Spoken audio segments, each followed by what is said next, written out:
Well, welcome to the Faculty Emeriti Association Lecture Series. I'm Steve Harsh, the current chair of the Faculty Emeriti Association Steering Committee. We're excited you can join us today to hear this. I think you'll find an outstanding lecture based on the lecture I've heard recently from him. And so we're excited about you can do that. Our lectures are one of our main activities, the Faculty Emeriti Association. And this year, since we're doing most of those on Zoom, you will find that we have actually stored those on our website. And so if you missed an earlier one or you'd like to go back and hear it again, or you can certainly do that, to go to our website, it's pretty simple. The address is Faculty Emeriti, all one word, .msu.edu. Or if that's too hard, just type in your browser MSU Faculty Emeriti and you'll find it very quickly in terms of that. While you're on our website, check out some of our other activities, such as our awards program and so forth. And I think you'll find that we're got a lot of exciting things going on. And we have some new activities we'll share with you a little later on in terms of something we're working on. On the bottom of your screen, you should see a thing called a Q&A. If you pull your cursor down there, as the lecture goes on, if you have a question, type it into that. We'll pick those up and we'll feed that to him at the end of the lecture. And so use that Q&A button down there to do that. This time I'm going to turn the lecture over to Charles Glizio, who is our chair of the lecture series, and he's going to introduce our speaker. Chuck?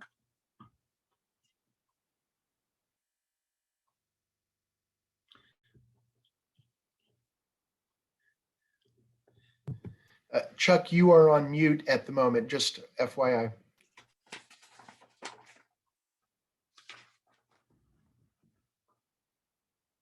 Go. How's that? Yeah, much better. Okay, thank you.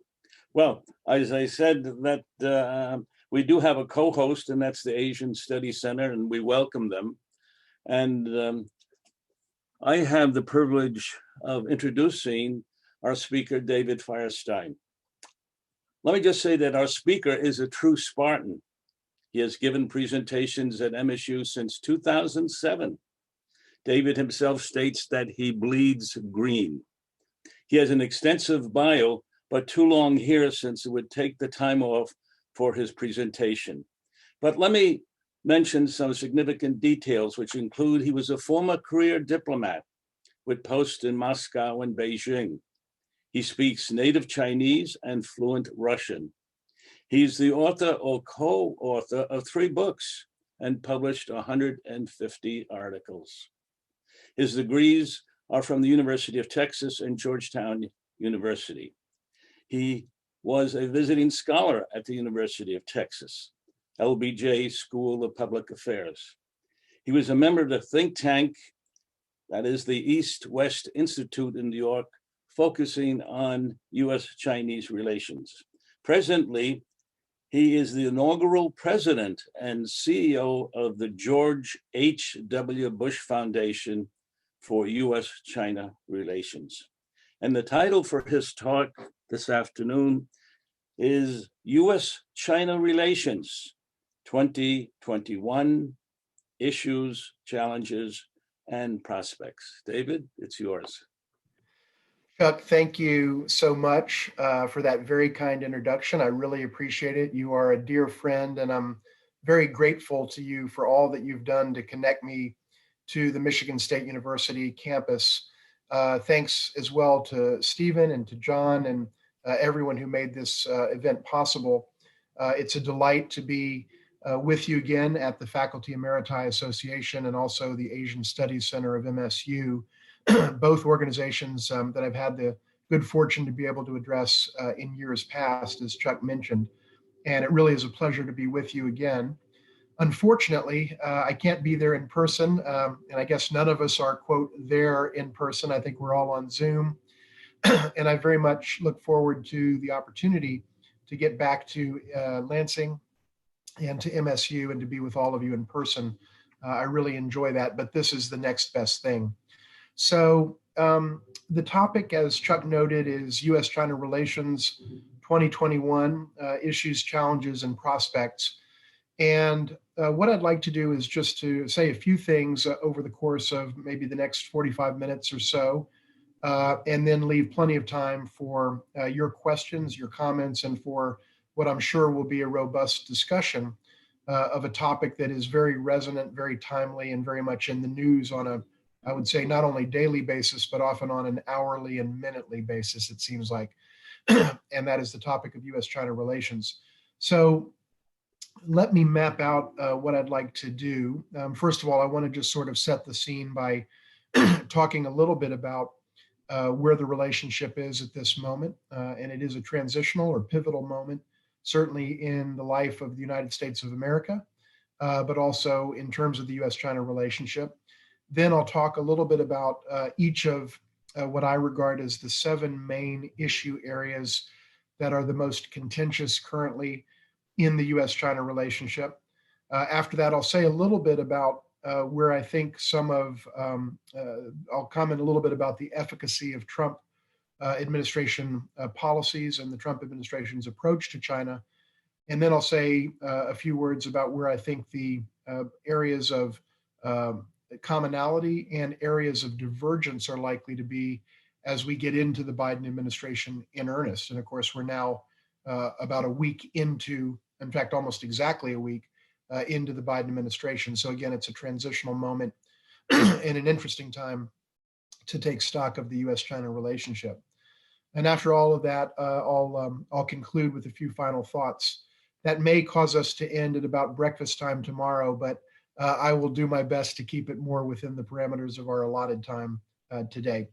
So first of all, let me just start by making a point about kind of where the relationship is right now. The U.S.-China relationship is at present very strained, and it's in a very difficult and challenging chapter, and really has been for the past several years. I would say that we are at a modern era low point or low water mark in the relationship, subsequent to normalization of diplomatic relations on January 1st, 1979, 42 years ago. We've had ups and downs in this relationship over those 42 years. We've had some good times. We've had certainly some very difficult and challenging times. But on the whole, I think it's fair to say that the relationship is in a more difficult and strained and tense place today than it has ever been during this period of time. And there are a lot of different reasons for that. Some of them relate to the evolving and changing politics of China and perceptions of China in the United States. And we've seen those perceptions and those that thinking about China manifest itself in Trump administration policy toward China. And of course, China, for its part, has undertaken some actions which, from a U.S. perspective, have been very problematic.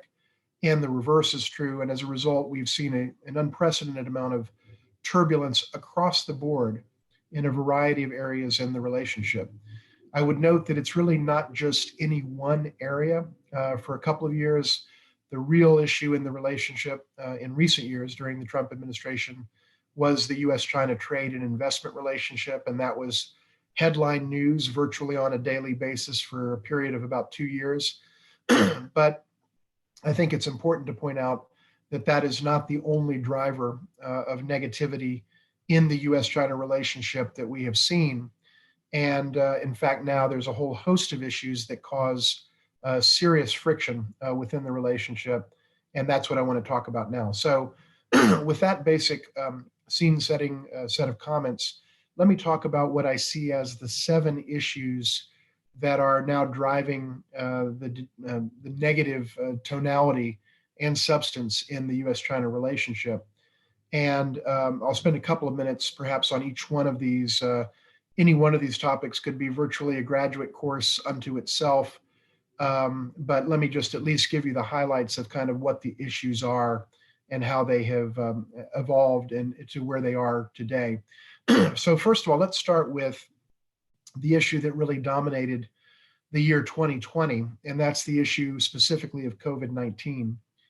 COVID-19, of course, was the dominant story and issue of the world in the year 2020. No question about that.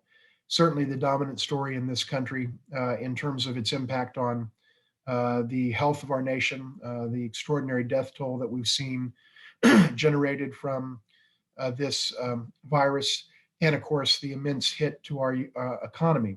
But from a U.S. China relations standpoint, COVID-19 also was the dominant issue of the year and had a very significant impact and a negative impact on U.S. China relations during the course of the year 2020. There's a lot that one could say, but I think one of the main points that I would make is that very early on in the year 2020, starting in February and March and crescendoing into April, May, and beyond, the Trump administration, starting with President Trump himself, but also the Secretary of State, other advisors to Trump, and allies or kindred spirits in the United States Congress, principally on the Republican side of the aisle, all started to basically put forward a narrative that COVID-19 is simply China's fault, that China inflicted COVID-19 on America, that in the view of some of these folks, China did so willfully and knowingly and wittingly, and that it did so in order to hurt America, to kill Americans, and to devastate our economy. This is a narrative that President Trump himself gave a lot of expression to in his own comments, not least by referring to COVID-19 as, quote, the China virus, or, quote, the China plague, as he referred to it many, many, many times on the record over the last 12 months. And in essence, the idea was to pin the blame for COVID-19 on China. And not only that, but to say that it was an act of willful, it was willfully designed to harm the United States and American lives and the US economy. So it's little wonder that with that framing of the issue, that COVID-19 itself as an issue took a major toll on the relationship, but more specifically on US elite and US public sentiment regarding China. And the big thing that happened in this regard in the year 2020 is that US public sentiment toward China saw a dramatic and really virtually unprecedented deterioration almost overnight, certainly in a matter of weeks, I would say, and definitely in a matter of a couple of months. We saw numbers drop by 25 to 30 points as measured by companies like Pew, Gallup, and others that have polled on this issue. And so whereas US sentiment toward China, even after a couple of years of intense trade frictions, was sort of hovering in the 40s, both on the favorable side and the unfavorable side, 48 to 43, 47 to 46, 51 to 48, so forth, sort of in that range in terms of a relative even split between favorable and unfavorable views. As a result of COVID-19, we now see more of a 2/3, 1/3 split in US public opinion, in which the 2/3 is a very strong majority of Americans that now say that they view China negatively.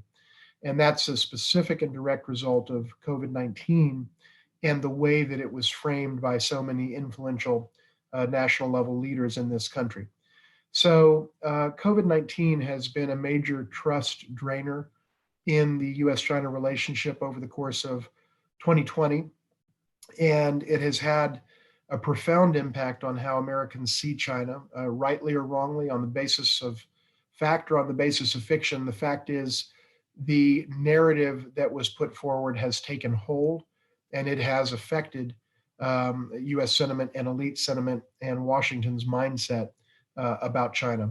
So that is the first issue that I would mention, and it probably is the single greatest issue in the relationship from the standpoint in 2020 of its impact on the way that, on the tonality of the relationship and the way Americans see China. So let me go to the second issue that also arose in a very big way in the year 2020 and also became a serious issue in the US China relationship, but also is a significant issue in global affairs generally. and that is Hong Kong. In June of 2020, China basically put into place in Hong Kong a law called the National Security Law, or NSL. And the National Security Law of Hong Kong went on the books in June and fundamentally changed Hong Kong relative to the way that Hong Kong operated prior to June in a number of important respects. And I think, to put it in summary form, the National Security Law basically criminalized certain types of speech that we in the United States would regard as falling within the purview of free speech, but that under the law and under some of the vague definitions in the law are now regarded as relating to sedition, secession, terrorism, and other types of criminal activity as defined by the Chinese code. Again, at issue here is not terrorist actions, bombings, and so forth, but speech that can be interpreted by Chinese legal authorities and judicial authorities as criminal in terms of inciting secession or instability or disorder in Hong Kong, terrorism broadly defined, and so on. And as a result of that, the freedom of speech and freedom of expression and latitude for activity in politics and in the nonprofit sector that many in Hong Kong had enjoyed for decades, including over the last 20 plus years, almost 25 years, in which China has had sovereignty over Hong Kong. Activities that were okay before are no longer okay. And as a result, we have seen stories in recent weeks and months, and especially in the last 2 or 3 weeks, of large numbers of democratic activists in Hong Kong and nonprofit activists and others being arrested for the work that they do, for the expressions, their expression of their beliefs, and so on. And as a result, we have seen what Americans would regard, and I think many in Hong Kong would regard, as a rolling back of the latitude for expression that had been a cherished feature of Hong Kong life for many years. So this is a very serious change in Hong Kong, in the Hong Kong landscape. It has created tensions with the United States, just looking at this through the prism of U.S. China relations. And as a result, the United States has taken some measures to respond to this kind of rolling back of what we might refer to as First Amendment freedoms, or to put it more neutrally, the adoption of the national security law. And the United States has seen fit to sanction a number of significant officials and former officials and other players in Hong Kong who the United States believe had a role in putting this law on the books. And as a result, that, of course, has created some serious tensions. Other types of sanctions and actions have been taken and also contemplated. And now the relationship between the United States and China around the specific issue of Hong Kong has become more tense than it has ever been in memory. And so as a result, we have another major source of attention that really erupted in mid-2020 and remains with us today. And it's an issue that I don't see going anywhere anytime soon. And as a result, it remains a significant source of friction right up there along with COVID-19 and some of these other issues. So that's Hong Kong. Let me say a little bit about an issue that I think the next issue I want to mention, which is the issue of trade. And that, of course, is an issue that has been in the news for several years now. It's been in the news actually for longer than that as a broad issue in the U.S. China relationship, but it has been a major story and really the headline story in the U.S. China relationship from 2018 to the present. It was kind of, to some degree, bumped to the side a little bit by COVID-19 in Hong Kong, which were issues that exploded into the agenda in the year 2020. But trade remains a major issue in the relationship and a major source of contention. To put it simply, as I think everyone is aware, the United States has long had concerns about Chinese trade practices that I think are, by the way, legitimate concerns around broadly the fact that we do not have a very reciprocal trade relationship between the United States and China. Namely, to put it simply, and it oversimplifies the issue, but it is also true, and it's one of the key dynamics. China's markets have simply not been as open, nearly as open, to U.S. goods and services as the United States markets have historically been to Chinese goods and services. So there has been an unlevel playing field. There have been some unfair trade practices from the vantage point of the United States.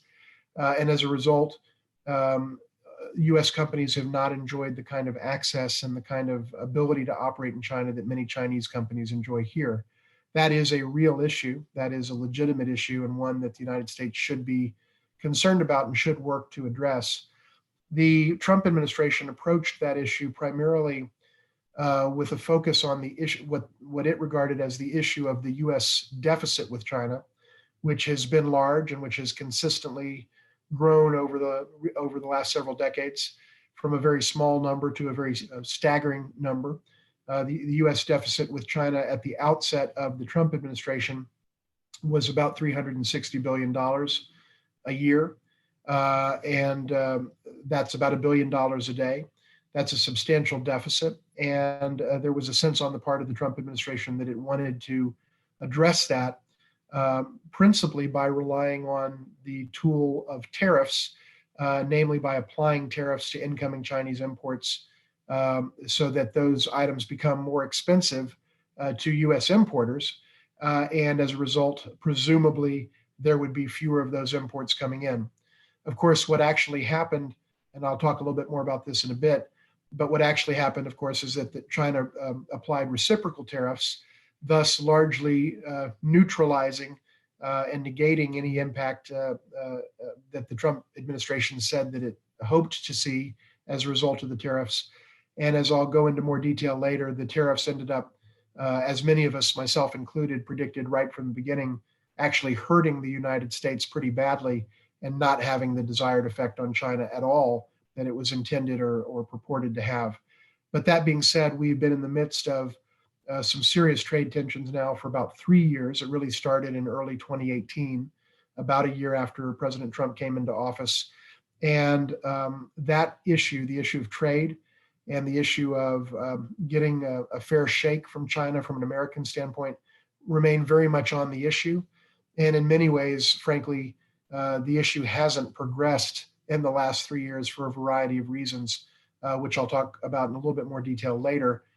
And that's why this issue remains very much on the agenda between the United States and China, and a great source of contention. The fourth issue that I want to mention is the issue of technology. Separate and distinct from the topic of U.S. China trade is a kind of standalone issue around the technological competition that exists between the United States and China.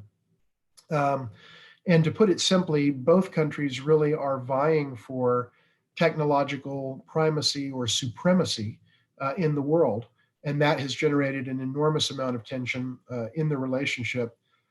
Apart from the issue of COVID-19, which was obviously a huge issue for the world and for the US and for the relationship last year, as I mentioned earlier, the technology issue is probably the area in the relationship where the sense of competition between the United States and China really is most intense. And that is because the United States is an innovation and technology superpower, and China aspires to be an innovation and technology superpower.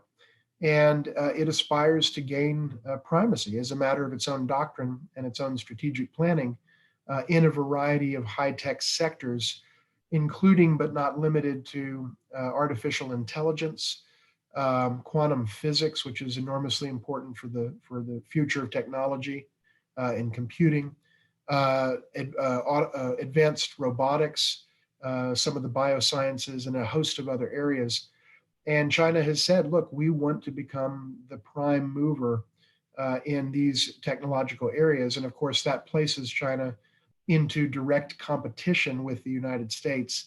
And as a result, there has been a very intense rivalry around technology that has manifested itself in a variety of different ways. But we have seen over the course of the 4 years of the Trump administration that the United States has taken a number of measures legislatively and from a policy standpoint and presidential or executive order standpoint to basically try to disengage from the Chinese technology sector and to generate disengagement on the part of that sector from the US economy. And in a sense, and it may be overstating it slightly, but in a sense, to decouple from China where it comes to technology out of stated concerns around China's propensity according to the Trump administration, engage in massive theft in terms of US intellectual property, commercial secrets, technological know-how, and so on.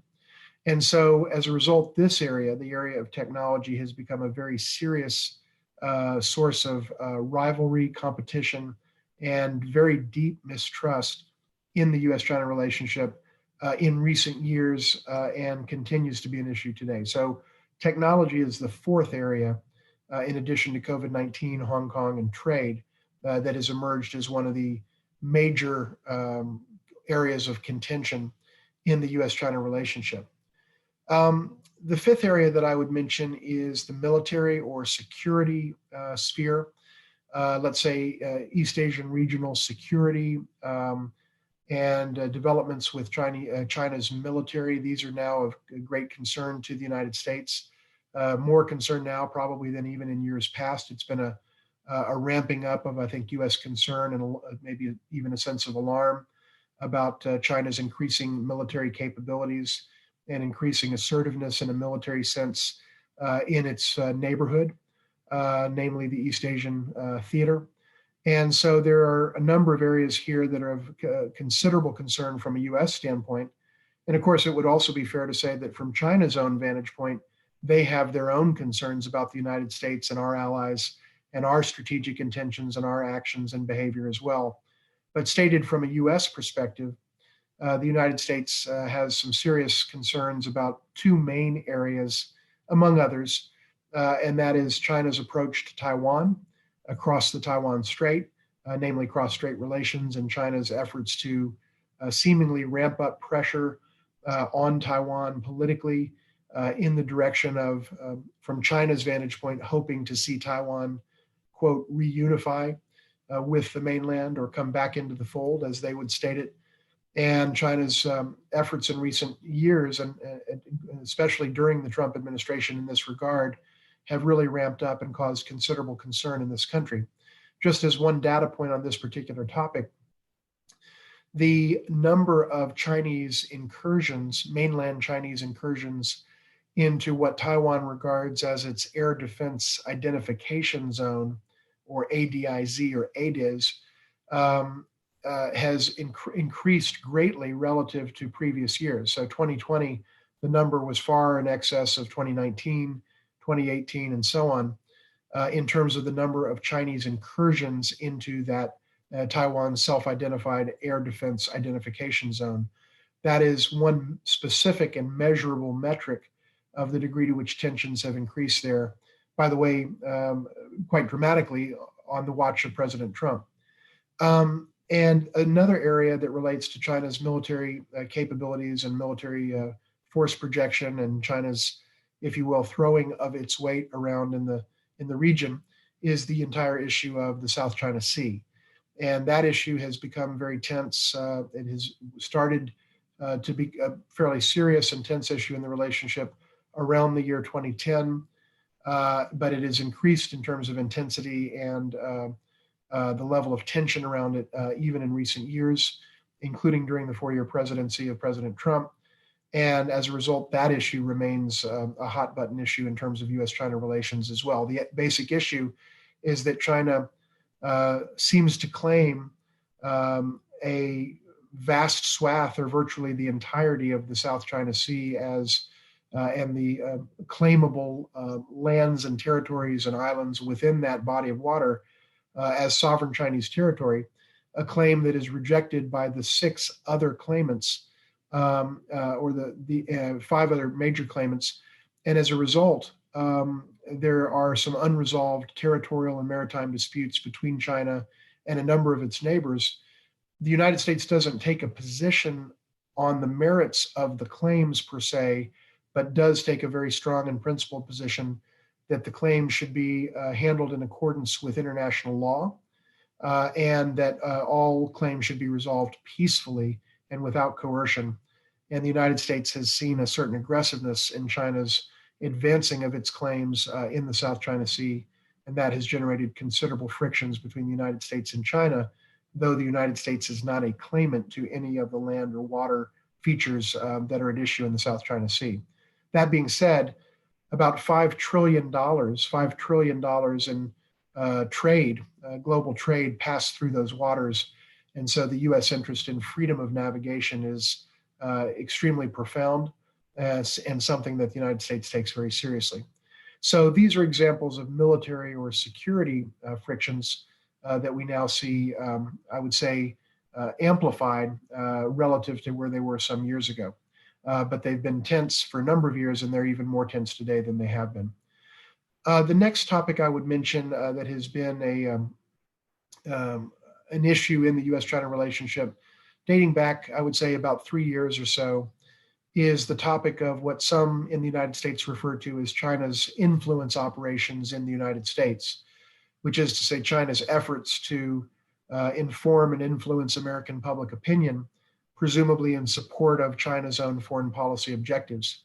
Another word for that type of activity is public diplomacy, again, defined as the effort to inform and influence foreign public opinion in support of your own country's public foreign policy.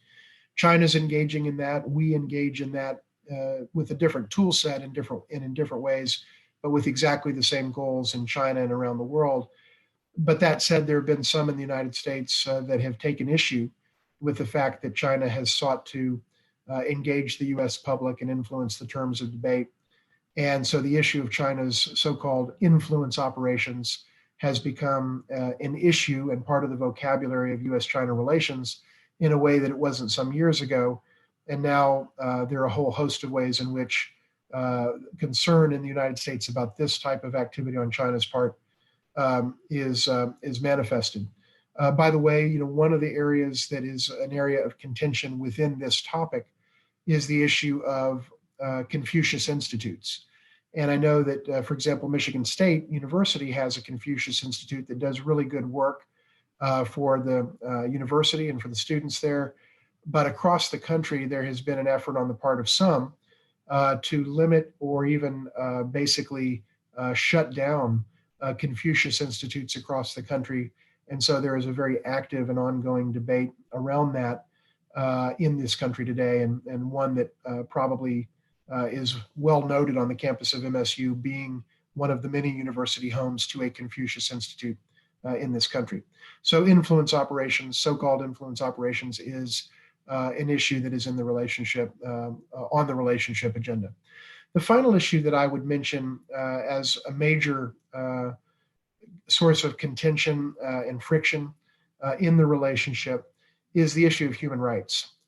I mentioned it last partly because, and I would say largely because, the Trump administration has really, let me put it more specifically, President Trump himself has really been very mute on the issue of human rights in China relative to all of his predecessors. I don't think there's any question that he has been the least vocal, the most mute, and really the weakest on human rights issues in China of any president in the modern era. And I don't think it's even close. He has generally refrained from making any negative comments about human rights violations or presumed human rights violations in China, and has generally relegated or delegated that role of making any comments about it to the Secretary of State and others, but he himself has been remarkably and unusually quiet on that particular issue. There are a number of issues in terms of the human rights agenda between the United States and China. If we can call it a human rights agenda between the two nations, really it's our agenda that we raise with China, and they obviously see things very differently. But the big issue that has come to the fore over the last several years is the issue of Xinjiang and the issue of China's efforts to put very large numbers of Uyghur Muslims, a minority ethnicity in China's northwestern part of the country, into what China refers to as vocational camps, but basically camps that are surrounded by barbed wire that you can't leave of your own volition, and where political indoctrination occurs and so on. And this is happened on a major scale. It has become a major issue in the U.S. China relationship from an American standpoint. And a lot of commentary has been made about this topic. But I would say, if I may just make an editorial comment here, that as someone who's worked on human rights issues as a U.S. diplomat over the years of my career, one of the things that has really saddened me personally has been the degree to which the United States has lost much of whatever credibility we had around this cluster of human rights issues relative to years past. And I have to say, if I may make this observation, to see the U.S. president, the sitting U.S. president on a presidential debate stage, refuse to condemn white supremacy, I can't think of anything that has shattered our nation's credibility to speak about how other countries treat their ethnic minorities than that. It was a devastating blow to our nation's moral authority, a devastating blow to our nation's credibility on human rights issues. And it just makes it all the tougher for our nation to ever speak out, as we tend to be inclined to do on these kinds of issues, when we have a sitting president of the United States that can't say that white supremacy is despicable and that there's no place for it in our nation. And yet that's what we saw play out this fall. On a similar vein, we had a U.S. president, President Trump, who referred to the American media as enemies of the people. Enemies of the people, the American media. And we're going to go to China and lecture them about media freedom. These are the kinds of things that take a real toll on our nation and our voice and our ability to speak with credibility and with authority, to whatever degree we have those attributes, to be able to go to China and speak in a way that's compelling very much is undermined when we have these kinds of comments coming from the sitting president of the United States. So on a personal note, I've been very saddened to see this kind of deterioration in our moral authority and credibility on these matters occur over the last several years. So with all of that being said, let me make a couple of conceptual points about the issue of kind of why my assessment of the efficacy of some of these Trump administration policies. And let me make a couple of points here. One, on the whole, one of the main takeaways that I have from the last 4 years is that in almost every respect, every measurable respect where we can look at a factual metric, a data-based factual metric, and make a judgment based on that, actually, not only is the U.S. China relationship worse today, obviously, than it was 4 years ago. Nobody would contest that. But also, stated from an American vantage, China's behavior is far worse today than it was when Donald Trump took office. So in other words, notwithstanding the self-proclaimed toughness of our president for the last 4 years, the reality is that toughness hasn't translated into any positive change in Chinese behavior at all in any major area, including the ones that I just mentioned. And one could go down the list, but let me give you one set of numbers-based data that is real, and I use this example because it's the most obvious and irrefutable example, because it's numbers, it's facts, is the U.S. trade deficit. This president stated that he wanted to reduce the U.S. Merchandise trade deficit with China, and that was his principal priority with respect to China, and that he was going to apply tariffs with the goal of achieving that objective. Well, where do we stand today, 4 years after these policies were put in place? The answer is we have a larger deficit with China today than we ever have in our nation's history. We had under President Trump the largest average annual merchandise deficit with China of any presidency in the history of America. Full stop. That's the data. That's data from the Trump administration, by the way. And so, whatever the goals were, we ended up going in the exact opposite direction. And as a result, we have a worse picture today than we did 4 years ago. In other words, if we had done nothing over the last 4 years, we would be in better shape than having done what the Trump administration did with respect to trade. But not only do we have the largest average annual deficit of any presidency, we actually had the highest deficit in the history of America with China logged under this presidency, the two largest deficits with the world logged under this presidency, a loss of over 200,000 manufacturing jobs since January 20th, 2017 under this presidency, and the transformation of a historical agricultural surplus into an agricultural deficit for the first time in 25 years under this president's policies. And finally, more expensive, greater costs that all of us are incurring at Walmart, Costco, Target, and stores across the country because of the tariffs that all of us are paying for. And that is one example. I cite this example because it's the most quantifiable. In all of these regards, according to the Trump administration itself, all of these numbers are the reality, are the facts. And we've gone in exactly the opposite direction of where the Trump administration said it wanted to go. It's one example of many that I could cite about how things are actually worse today than they were 4 years ago as a direct result, in many cases, of these counterproductive and in many ways self-destructive policies. Now, let me make a couple of conceptual points before I turn to where I think the areas of commonality or continuity, I should say, and areas of divergence between the Trump and Biden administrations may play out.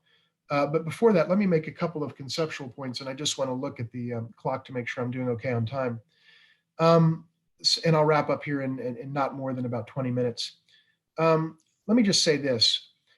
I think there were a couple of reasons that Trump administration policies veered off course, policies toward China, that's what I'm talking about here, veered off course to the degree that they clearly did. And the numbers are what they are. I mean, we're not making these up.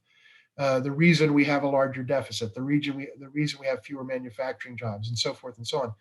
There are a few reasons for it. And I think the reasons fall into two main categories. Number one, I think fundamentally the Trump administration made some erroneous assumptions or strategic assumptions about China. And as a result of those inaccurate or erroneous assumptions, our policy veered off course. And secondly, the past administration, the Trump administration, rooted much of its policy toward China in demonstrable, empirical, factual falsehoods, in falsehoods, not fact, but fiction. And as a result of that, our policies veered off course. And I'll just give you very briefly a couple of examples. With respect to the assumptions, I think the main point that I would make, and there are others as well, but the main point I would make is that I think this administration looked at China, that is to say, the just concluded, just exited Trump administration, made the judgment, came to the judgment that China was and is trying to supplant and replace the United States as the world's only superpower. And as a result of that assessment, the United States calibrated a variety of policies based on that premise. But I think that premise is absolutely incorrect and inaccurate. China does a lot of things that are immensely problematic for the United States. That being said, a close examination of China's strategic objectives, strategic culture, its political culture, its way of dealing with other countries, its history, its foreign policy doctrine, would suggest that the assessment that seemed to undergird Trump administration policy toward China is wrong. And namely, the notion that China wants to be a U.S. 2.0, United States 2.0, that it wants to be the world policeman is just not in alignment with the kind of country that China is. China doesn't want boots on the ground in Afghanistan. It doesn't want boots on the ground in Iraq. It doesn't want its soldiers dying on foreign battlefields, like ours in many cases do, tragically. It doesn't want the intrusive scrutiny of the world that comes with being the lone superpower of the world. It doesn't want other responsibilities of global leadership. It doesn't want the financial commitments associated with global leadership. It doesn't want to spend trillions and trillions and trillions of dollars, US dollars, on global conflicts half a world away. Uh, it doesn't want targets on the backs of its people placed there by Al Qaeda, ISIS, and other terrorist groups. All the things that we have to deal with as the world's only superpower, China doesn't want those things. It wants the world to be safe for itself, for it to exist with its system, but it doesn't seek to be the world policeman in the same way that the United States has sought to be for the last several decades post World War II. And I'm not judging that as good or bad, right or wrong, but it simply doesn't want those things. And so there's been a misreading there of China's intentions. And that misreading has led us to a whole set of policies that are focused on the wrong problem. But the other point that I would make, as I noted, is that a lot of Trump administration policy has been predicated on factual falsehoods. And here, again, this is a matter of fact. It's not a matter of opinion or interpretation. The most obvious, and there are several, and there are many that one could point to, but the most obvious and telling and illustrative example is the fact that President Trump said hundreds of times on the record, that in putting those tariffs, applying those tariffs to Chinese imports, goods, imported goods and services, that it's the Chinese people that are paying for those tariffs. President Trump said that hundreds of times. It's false. It's absolutely, totally, categorically, empirically false. Absolutely false. We are paying for those tariffs by definition. By definition, American importers, those who import Chinese goods or services for that matter, that are paying the higher prices imposed by the Trump administration on those goods. We, the importers, we, the American people, are paying for those tariffs. We and only we are the ones that are stuck with the bill. And so if you're the president of the United States and you don't know that it's the American people who are paying for your tariffs at Costco, Walmart, Target, and across the board, and manufacturers in Michigan and across our nation are having to pay more for their inputs from China, making their products more expensive, reducing the market for those products, and then resulting in layoffs. If you don't understand that, then you're going to lean on tariffs as a really good policy tool because you don't understand what you're talking about. But the reality is that is very different from that, the picture that was painted by the administration. The point being, when you predicate policy on a falsehood, the likelihood that that policy is going to do what you want it to do is very low because you're fundamentally not predicating the policy on factual reality. And thus, no surprise, as some of us, myself included, said right at the beginning of all of this in 2018, on the record, I'm on the video record prolifically on this topic for years. When you have tariffs, you're going to hurt the American economy, decrease jobs, increase prices, and basically set us back economically. And that's exactly what's happened. If you understand how tariffs work, you understand that is the inevitable result. If you don't understand how tariffs work, you don't.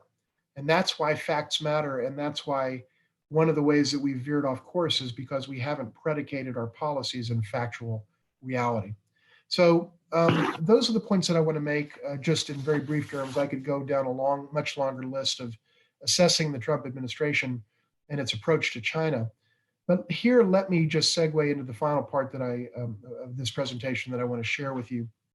And that is, as I look at time here, what are going to be the sources of continuity between the Trump and Biden administrations on China, and what are going to be the sources of divergence or areas where the Biden administration departs from Trump administration policy? Very briefly, let me just make a point or two, and then I'll conclude, leaving, as promised, the last half hour or so or 45 minutes even for your questions and comments. So first of all, the point that I would make, the first point that I would make as far as the issue of continuity, at a conceptual level, I think it's fair to say that the Trump administration believed that whatever the earlier way that the United States had of dealing with China, that just wasn't working well for the United States, and that the early style or the earlier style of US engagement with China was generating suboptimal outcomes. I believe that the Biden administration embraces that basic point of view, and I see this as being one area of conceptual continuity between the Trump administration and the Biden administration. So that's point one. Point number two, the Trump administration has pushed very hard for the notion of reciprocity, particularly in the trade relationship, but also more generally across the board in the relationship. And I think the notion of reciprocity, the notion that if we're open to Chinese goods and services, they ought to be open to ours. If we allow Chinese to do this here in the United States, China should allow us to do those things in China, et cetera. That notion of reciprocity is here to stay. That is going to be another source of continuity as we transition in earnest into the Biden administration, which took office a week ago. And so I think reciprocity is with us to stay as a theme going forward in U.S. China relations. The notion of China, thirdly, as a tremendously formidable competitor to the United States is here to stay. That will inform the Biden administration's understanding of China. There's a nuance here that I'll talk about in a moment when I talk about points of departure. But that being said, the notion that China is a formidable competitor will remain with the Biden administration, even as it was a central tenet within a belief within the Trump administration. And then finally, just at a broad level, the legislative and policy framework regarding China will generally stay in place. Certainly legislation that changed over the last 4 years to kind of tighten up US economic engagement with China or to seek to punish, quote unquote, China for certain sins that the United States felt that it had committed. Those laws are not going to come off the books. In many cases, they passed with large bipartisan majorities, and in some cases even unanimously, if you can believe that. So those laws are here to stay, notwithstanding the fact that we have a new president. And likewise, some of the presidential orders or executive orders that were issued are probably going to remain in place.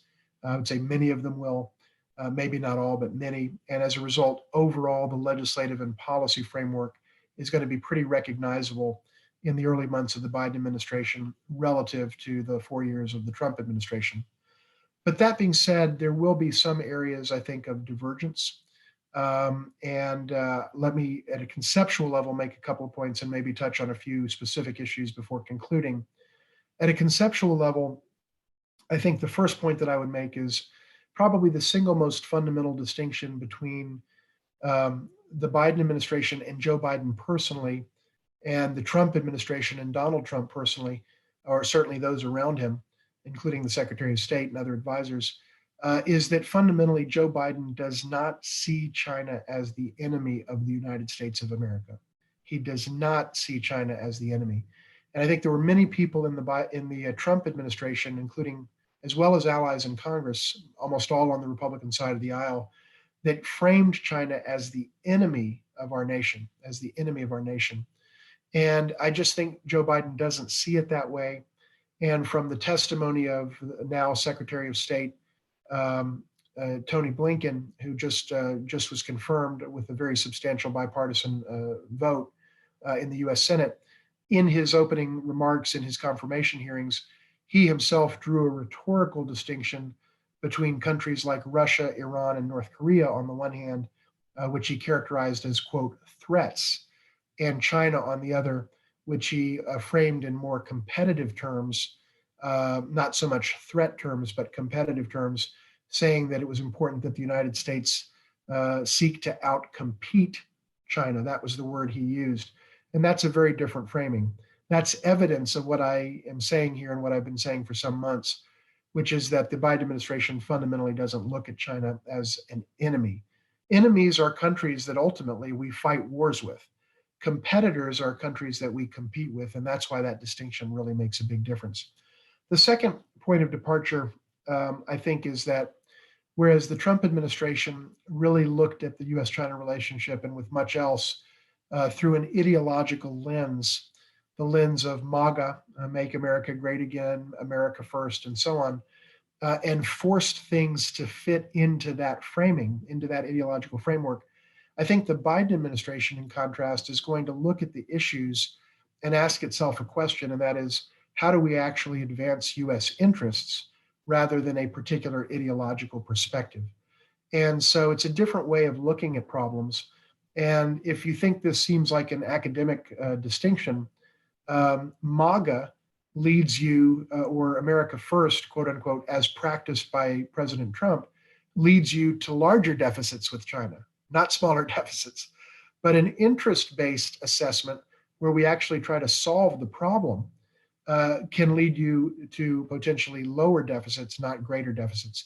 So when you focus on the bottom line result rather than the degree of conformity or compliance with an ideological framework, you can end up in a very different place. I think that's what we're going to see is an interest-based assessment and metric framework for the Biden administration rather than an ideological framework.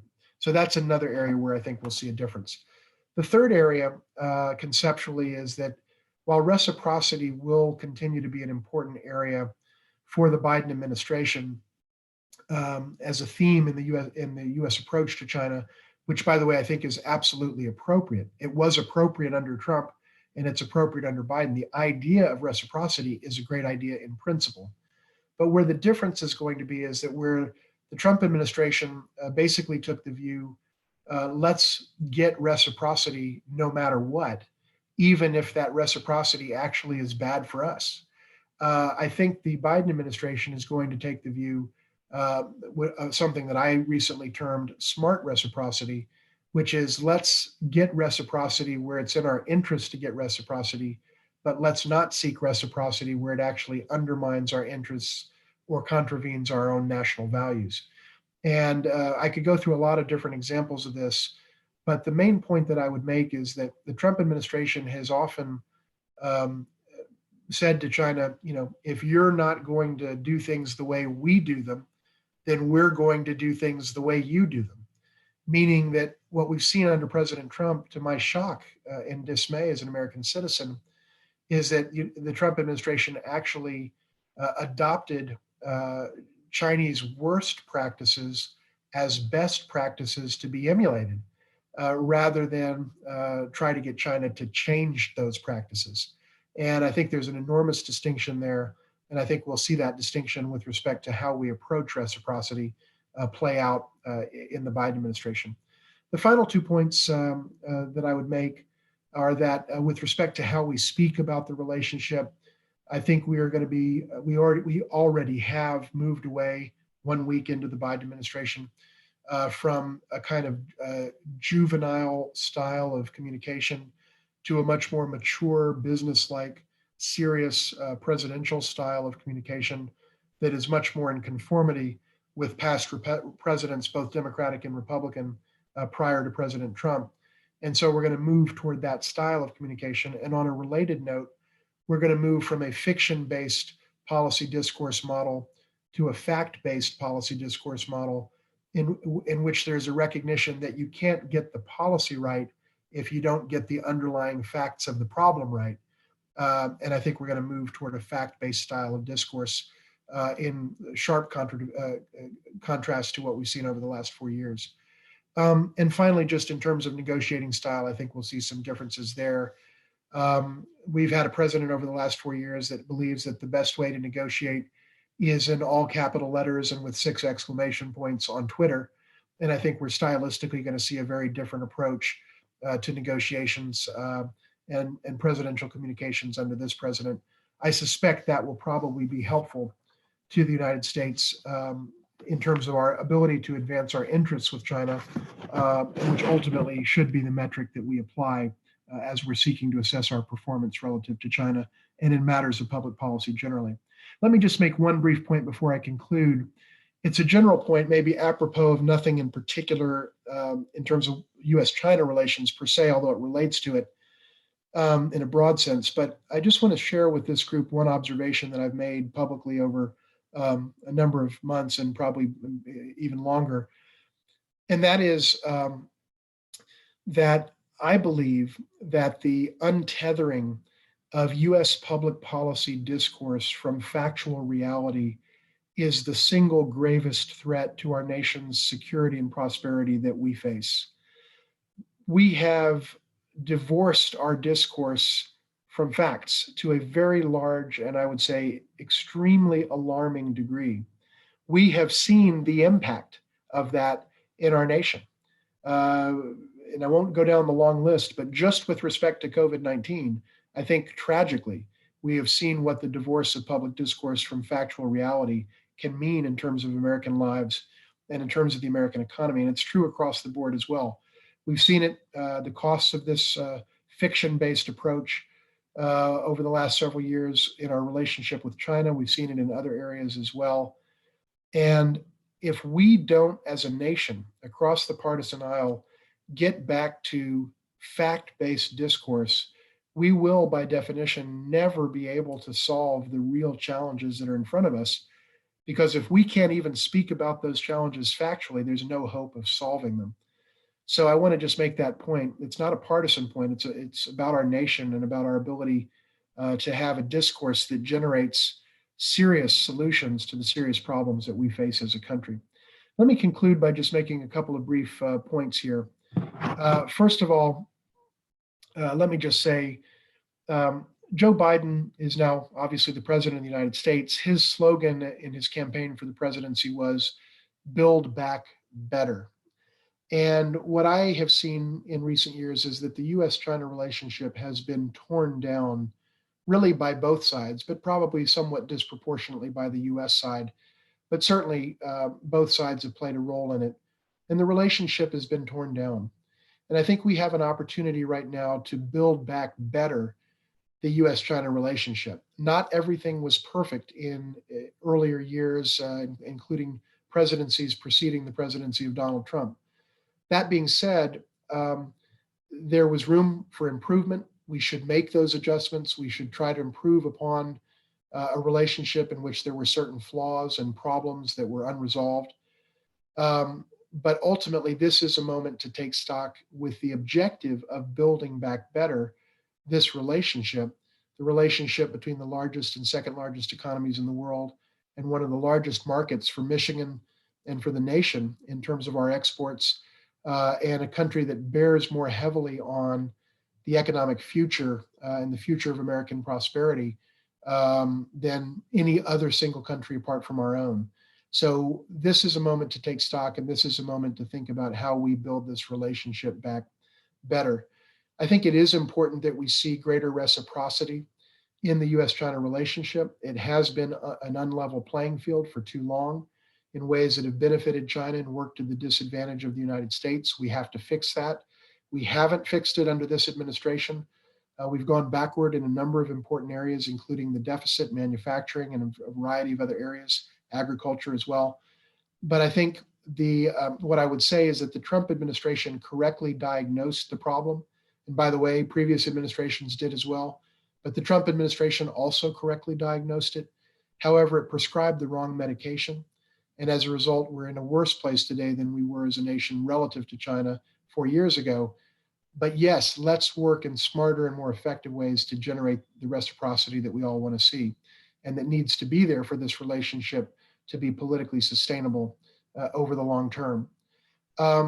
The mess that the United States and China are in right now in terms of this bilateral relationship is one that has been created by actions on both sides. Both the United States and China bear significant and considerable responsibility for the sharp deterioration in the relationship that we have seen over the last several years and that had its roots in some tensions even predating the Trump administration. Both nations have done things that have made things worse. And therefore, both of us, both the United States and China, have a responsibility, in my judgment, to try to set things back onto the right track again and get this relationship to a place where it can be functional, constructive, results-oriented, mutually beneficial, and politically sustainable.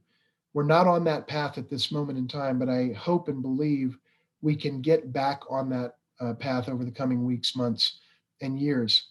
Let me conclude by just saying that I think, finally, two things are true about the U.S. China relationship, and they're true at the same time.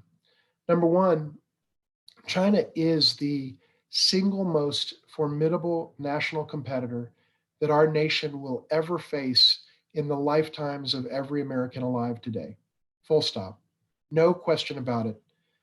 It is also true, however, that China is an indispensable partner of our nation. And whether we like it or not, China bears heavily on our nation's future, and we bear heavily on China's future. And again, whether that is comfortable to us, whether that's convenient from our own sense of geopolitical aspirations, it is the reality. China matters. It matters to this country. It has an important role to play relative to the future of our nation, just as we do relative to China. And we have to get this relationship right. There's no two ways about it, because getting it wrong would generate consequences that are both unpleasant and far reaching. When we understand the essential truth of both of these statements, that China is both a formidable competitor and an indispensable partner, we will start to calibrate this relationship and our response to China and our approach to China appropriately. And that's when I think we'll start to see some better things happen in this all important relationship for China, for America, and for the world. With that, I'll conclude, and I look forward very much to your comments and questions. And I now don't have to look exclusively into a little bright light at the top of my screen, and hopefully I'll be able to see some smiling faces as we go into the Q&A session. Thank you very much. David, we have some questions in the Q&A, and I'll paraphrase them, and or you can pick them up yourself if you like. But one of them relates to the large number of Chinese students that have come to the U.S. The COVID virus obviously has dropped that down quite a bit. Do you see in the long term China discouraging students to study abroad? It's a great question. There have been some really interesting trend lines in what's happening in terms of student exchanges. I'll give you one data point that I saw recently that is just astonishing to me, and that is between April and September, a 6-month period, kind of a reporting period for the U.S. State Department, basically the second half of a fiscal year in terms of the U.S. government's fiscal year. From April to September of last year, there was a 99% drop in the U.S. issuance of student visas to Chinese students coming to the United States to study. 99% drop. So what in the previous year would have been 80,000 visas issued became just over 800 visas issued during that period. Now, there have also been major drops in terms of visas for Japanese students, South Koreans, and others. But by far, this is the starkest drop in terms of percentage. COVID-19 had a huge amount to do with that astonishing drop, but it wasn't just COVID-19. It was also fundamentally the way the Trump administration looked at students with a high level of students from China, with a very high level of distrust. And the administration spoke about that very openly and publicly. And it discouraged Chinese from, in many ways, from coming over. The U.S. State Department revoked the visas of more than 1,000 Chinese students who were already here, matriculated into U.S. universities and so on. And so for a variety of reasons, we've seen a huge drop-off. I do think that it will take a while to get those numbers back. I do think that with Biden becoming president, Chinese are going to look at that very differently than they looked at our country when President Trump was president.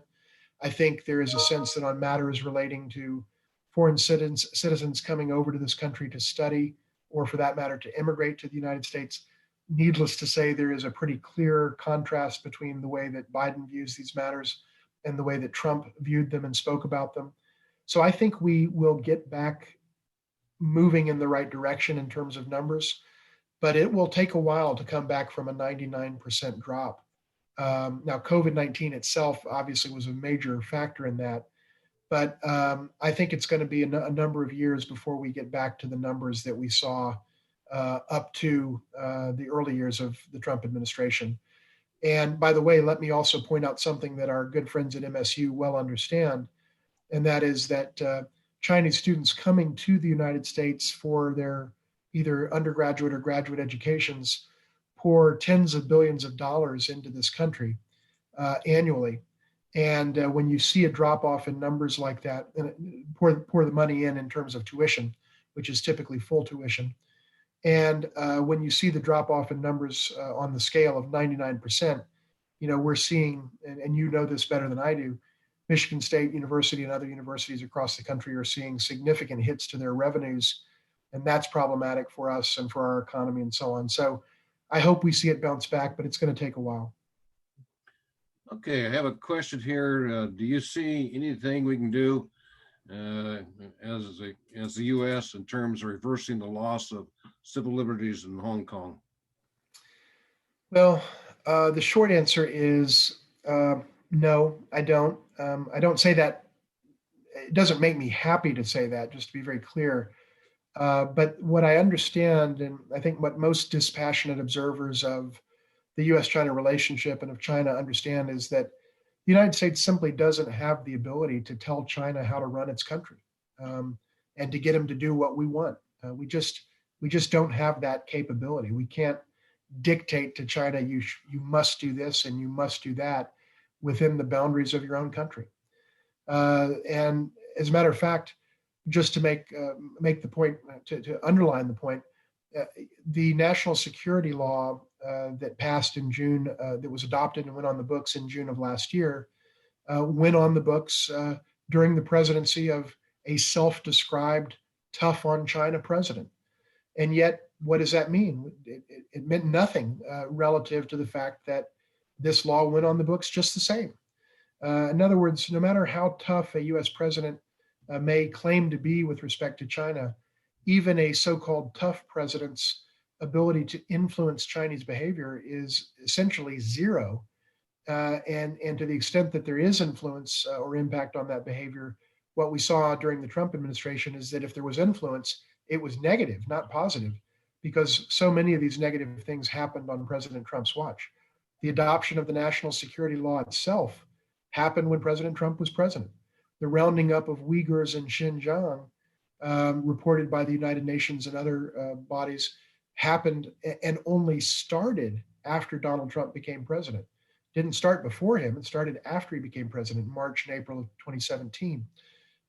Another example of how even a so-called tough president doesn't end up changing any of the behavior. At most, what the United States can do and what the Trump administration did, and I think in some instances appropriately, is seek to adopt countervailing policies or measures, and in some cases sanctions on individuals perhaps responsible for the adoption of certain policies that are problematic or that are at odds with US interests or values.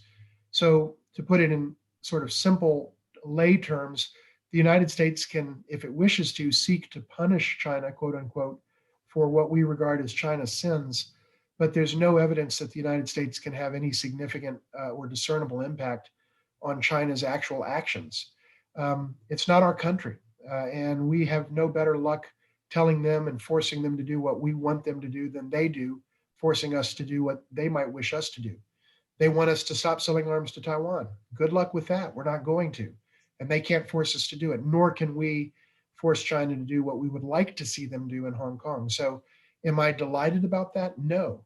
But is that the reality that we face? Yes.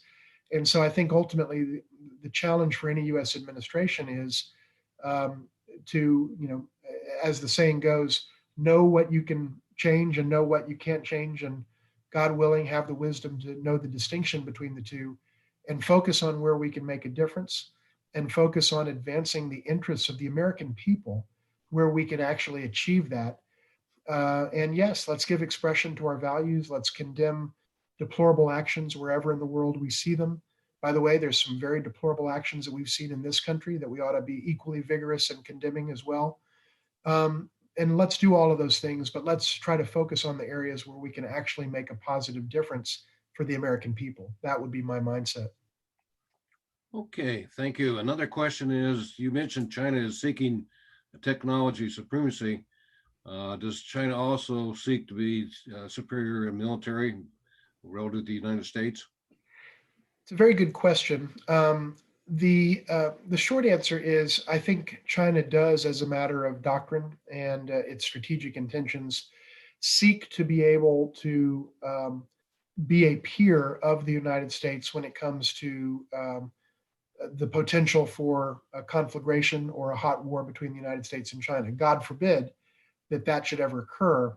Nobody would benefit from that, not us, not them, and not anybody else. But yes, from a doctrinal standpoint, I think China wants to become strong enough to be able to hold its own relative to the United States.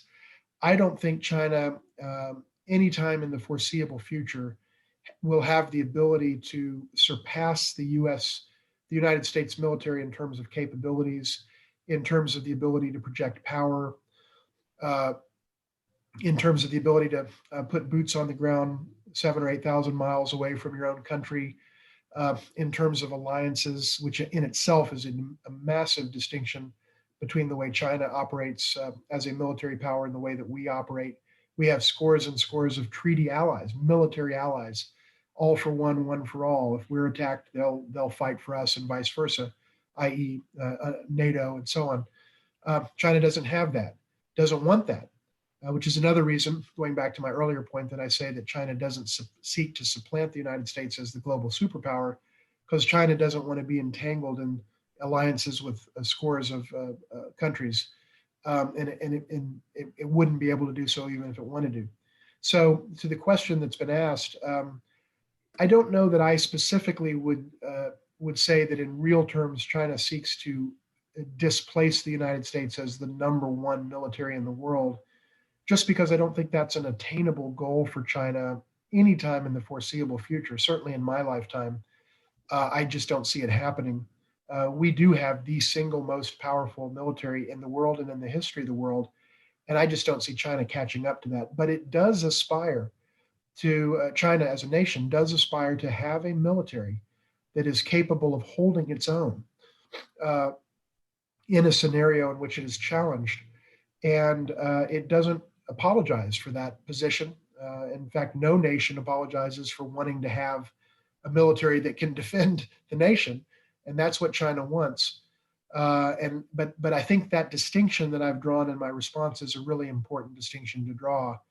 Um, I don't read China as saying, "Hey, X number of years or decades from now, we want a military that can storm the beaches of California the way that the United States stormed the beaches of Normandy, so that we can beat the United States on the battlefield and defeat them and take over America, et cetera." That's not the way that the Chinese think. They think much more in a defensive mindset and the ability to protect their interests around their periphery. I will say one last thing on this, which is something I learned when I was studying international relations, is that interests are a function of power. And when a nation is weak, it defines its interests in a very limited way. When a nation is powerful, it defines its interests in a much more expansive way. That's natural. It's what we've experienced in this country. We have interests all over the world because we are a powerful nation that can bend the world to our will, and in many respects certainly could do that, and to some degree still have some capacity to do that. And so we think of our interests as being extremely expansive. China's conception of its own interests is expanding. It's expanding concomitant or commensurate with the increase in China's power as a nation. And so, we have to be mindful of that. And certainly the United States can and should seek to maintain a military that is capable of dealing with different contingencies, including China contingencies. But we also have to understand China for what it really seeks to do in the world. And fundamentally, what it seeks to do is to be able to hold its own if it's ever challenged.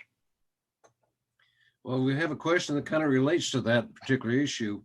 They want to know if you're familiar with a novel called 2034, which outlines the next World War. And do you think the outcome of if you're familiar with that book, the likely outcome of the issues you discussed will have some impact on this? I have heard of that book. I have not read the book, and I would say at a general level that I don't think that the United States and China are going to end up in a military conflagration. I don't think the United States and China are going to fight each other in a war, or that we're going to have World War III erupt between our two nations. I don't see that happening anytime in the foreseeable future. You never know what's going to happen 100 years from now, but I don't see it happening in my lifetime. I don't see it happening in the coming decades. There are a lot of people, not a lot, but some that, write books about the coming conflict with China, the coming war with China. We're going to be at war with China in 2 years, in 6 months, in 3 years. And I could go through the long list of titles that have been saying that since the 1980s. They've been wrong again and again and again and again and again. And I just don't see it. I think, yes, the United States and China see the world in very different ways. Yes, the United States and China have very different systems and very different values. We have strong disagreements, and I think irreconcilable disagreements on a host of major issues, including Taiwan, increasingly the South China Sea, to say nothing of the bilateral trade or human rights issues. But do I see the United States and China going to hot war with each other? No, I don't. And the main reason for that is that I think both sides recognize that such a war would simply be too costly for all involved. You're talking about two countries that have intercontinental nuclear capabilities. You're talking about two nuclear powers that can inflict massive damage on each other. And so fundamentally, to just put it very simply, the principle of nuclear deterrence holds. It's true that the US military is superior from a capability standpoint to the PLA, the People's Liberation Army of China. That is true. There's no question about that. But even if we ended up on the winning side of a war, again, God forbid that such a war should ever happen, even if we ended up on the winning side of that war, there would be cities that would no longer be on the map of the United States of America as cities anymore. I mean, we don't want to go down that road. China certainly doesn't want to go down that road, but neither do we. And for that reason alone, the fact that both sides have the ability through their intercontinental nuclear arsenals to inflict catastrophic damage on each other. I mean, that is what kept the United States and the Soviet Union from going to war during the Cold War, from going to hot war during the Cold War. And that will hold, I think, for the United States and China as well. Will there be tensions? Yes. Will there be incidents that occur that are really fraught with tension and that challenge our leaderships? Yes. But no, I don't see our two countries going to war in that sense. I think we're past that. Some may say that's a naive viewpoint, but what I'm saying is consistent with what we've seen since 1945. Nuclear weapon states with intercontinental capability do not go to war with each other on any scale. It just doesn't happen. I'm going to roll the next two questions together because it relates to the SARS COVID virus 2. The Chinese scientists released the sequence for this virus on January 12th in 2020, which gave vaccine development, detection methods, and the other parts of science a great start in dealing with this virus. And they have not been given credit for this information. The real question is, have our relationships deteriorated enough so that they might not be willing to do this for the next spillover virus? What do you think? Well, it's a great question. Yes, I mean, I think the United States really, in ways that other countries did not, in ways that other countries, including our allies in Europe and elsewhere, did not. The United States, unfortunately, the executive branch and a number of voices in the United States Senate in particular, really politicized COVID-19 in a way that I think was very unfortunate for us, because it really, among other things, precluded uh, the possibility that the United States and China could actually work together to the full extent of our abilities as nations to do so, to try to lead the charge for the world and in common cause with many other nations in the world to get a handle on this virus much earlier than we did in the end. And so, when you have this kind of nasty rhetoric, including these nasty and racially loaded uh, comments of, quote, the China virus, the China plague, comments that we heard repeatedly, endlessly, from the President of the United States, from the Secretary of State, and others. Um, when you have those kinds of comments and many others, it becomes very difficult to actually engage in collaboration. Let me say one thing about COVID-19. Um, I have said publicly on the record, in the United States and in China, in English and in Chinese periodicals, as well as US periodicals, that China made significant mistakes in its early handling of an early response to COVID-19 13 or 14 months ago. I don't think there's any question about it. I've said, and it's true, that I think China didn't act as aggressively as it could have. It didn't um, act as openly or transparently as it could have or should have. And as a result of the bungled or botched early response to COVID-19, China kind of let this virus get away from them. So there were serious mistakes there. It's also true that the United States has made some very serious mistakes in our own handling of the virus once it made it to our shores. And that's not on China. That's on us. That's on us. And we need to own up to that as a nation.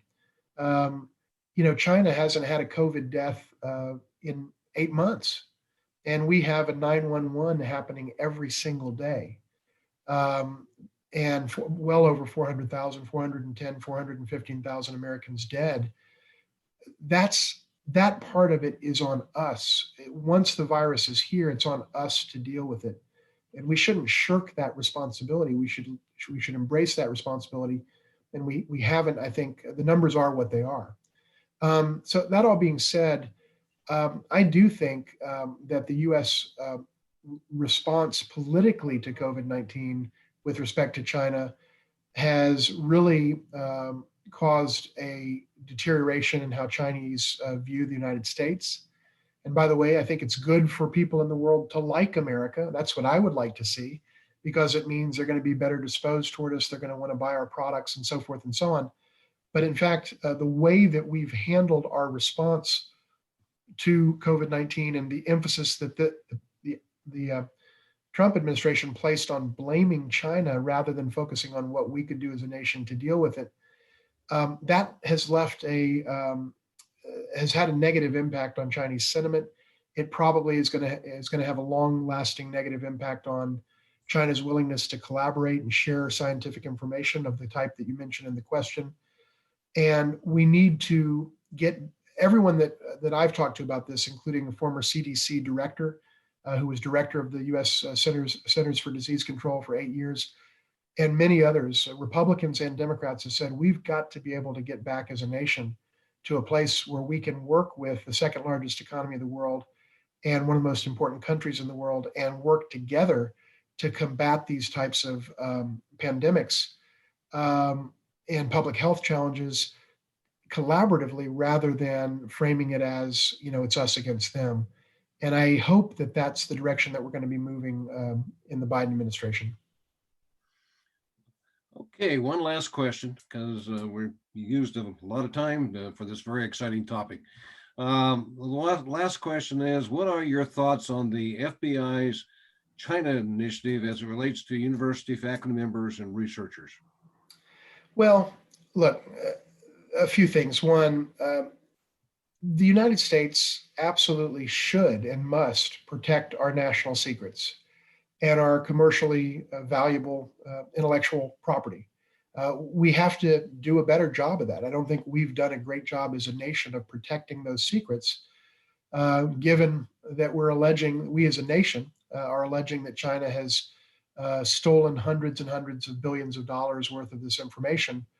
At one level, we can say shame on China. At another level, we can say shame on us for not doing a better job protecting this information. Ultimately, we have to be able to do our part to take the appropriate steps to safeguard this valuable information. And to the extent that the United States government, including the Federal Bureau of Investigations and others, are focused on protecting American information, I think that's wonderful. And I think that's a great thing for our federal government to do, is to take the lead in protecting and helping states and localities protect, and private entities and universities protect information that should be protected.